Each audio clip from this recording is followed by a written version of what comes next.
ഇന്ന് ചില്ലൂസ് വേൾഡിൽ പെസഹ അപ്പവും പാലുമാണ് ഞാൻ തയ്യാറാക്കുന്നത്.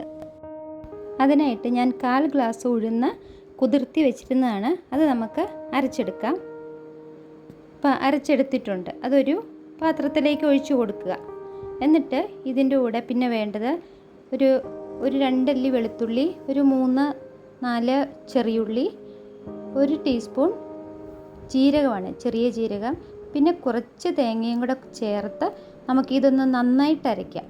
ബാക്കി നാളികേരം അവിടെ അരയ്ക്കാതെ വയ്ക്കാം. ഇതിപ്പോൾ ഞാൻ 1 ഗ്ലാസ് വറുത്ത അരിപ്പൊടിയാണ് എടുത്തത്, അപ്പത്തിനൊക്കെ വേണ്ടിയിട്ടുള്ള അരിപ്പൊടി.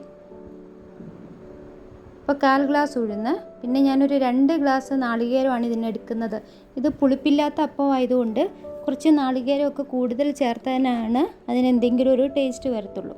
അതുകൊണ്ട് ഞാൻ കുറച്ച് നാളികേരം കൂടുതൽ എടുത്തിട്ടുണ്ട്. എന്നിട്ട് നമുക്ക് ഈ അരച്ച കുറച്ച് നാളികേരവും ഈ അരയ്ക്കാതെ വെച്ച നാളികേരവും കൂടെ മിക്സ് ചെയ്ത് ഈ പൊടിക്കകത്തേക്ക് ഇട്ട് കൊടുക്കാം. ഇപ്പോൾ ഉഴുന്നും അരിപ്പൊടിയും നാളികേരം അരച്ചതും ബാക്കി അരയ്ക്കാത്ത നാളികേരവും ഒരു ടീസ്പൂൺ ഉപ്പും കൂടി ഇട്ട് നമുക്കിത് നന്നായിട്ട് കുഴയ്ക്കാം. വെള്ളത്തിൻ്റെ ആവശ്യമില്ല. ഇനി വെള്ളം വേണമെങ്കിൽ കുറച്ച് ചെറിയ ചൂടുവെള്ളം ഒഴിച്ചു കൊടുത്ത് നമുക്ക് കുഴച്ചെടുക്കാം. ഈ ഉഴുന്നിൻ്റെ വെള്ളവും ആ നാളികേരം അരച്ച വെള്ളവും കൊണ്ട് തന്നെ ഇപ്പം പാകത്തിന് വെള്ളമായി. ഇനി ഇച്ചിരിയും കൂടെ ലൂസ് ആക്കണമെങ്കിൽ ഒരു 1/4 ഗ്ലാസ് വെള്ളം ചെറിയ ചൂടാക്കി ഇതിനകത്തേക്ക് ഒഴിച്ചു കൊടുത്ത് നമുക്ക് അപ്പച്ചെമ്പിൽ ആവി കയറ്റിയെടുക്കാം. ഇത് പുളിപ്പില്ലാത്ത അപ്പമാണ്. നമുക്കിത് കുഴച്ച ഉടനെ തന്നെ വേവിച്ചെടുക്കണം, അല്ലെങ്കിൽ ചുട്ടെടുക്കുകയാണ് ചെയ്യുന്നത്.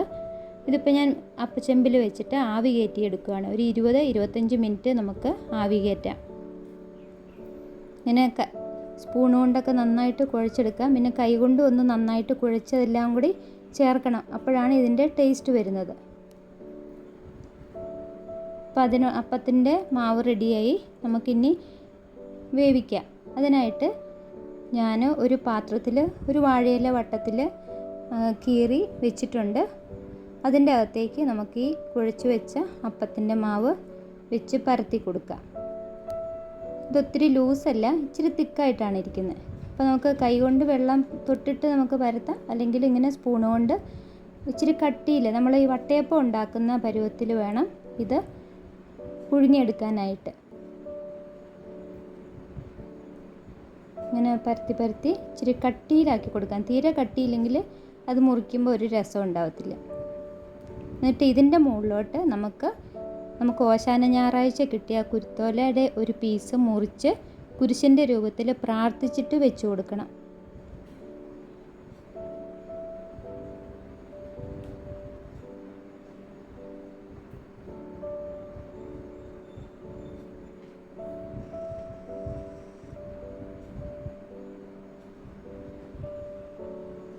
പ്രാർത്ഥിച്ചുകൊണ്ട് വേണം നമ്മൾ ഈ കാര്യങ്ങളൊക്കെ ചെയ്യാനായിട്ട്. എന്നിട്ട് 25 മിനിറ്റ് വേവിച്ചെടുക്കാം. ആദ്യം ഹൈ ഫ്ലെയിമിലിട്ട് തിളപ്പിക്കാം. അത് കഴിഞ്ഞിട്ട് ഒരു മീഡിയം ഫ്ലെയിമിലിട്ട് നമുക്ക് 20-25 മിനിറ്റ് വേവിച്ചെടുക്കാം.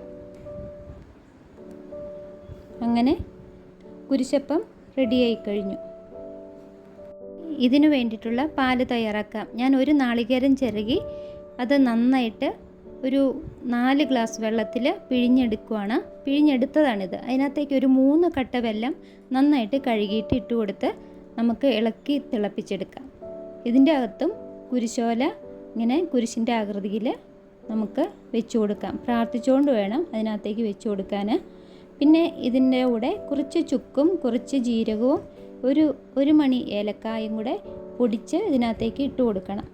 പിന്നെ വേണ്ടത് ഒരു 1/4 ടീസ്പൂൺ ഉപ്പ്, മധുരം ഒന്ന് ബാലൻസ് ചെയ്യാനായിട്ട്. എന്നിട്ട് നമുക്ക് ഒത്തിരി തിളച്ചു പോകാതെ എടുക്കണം.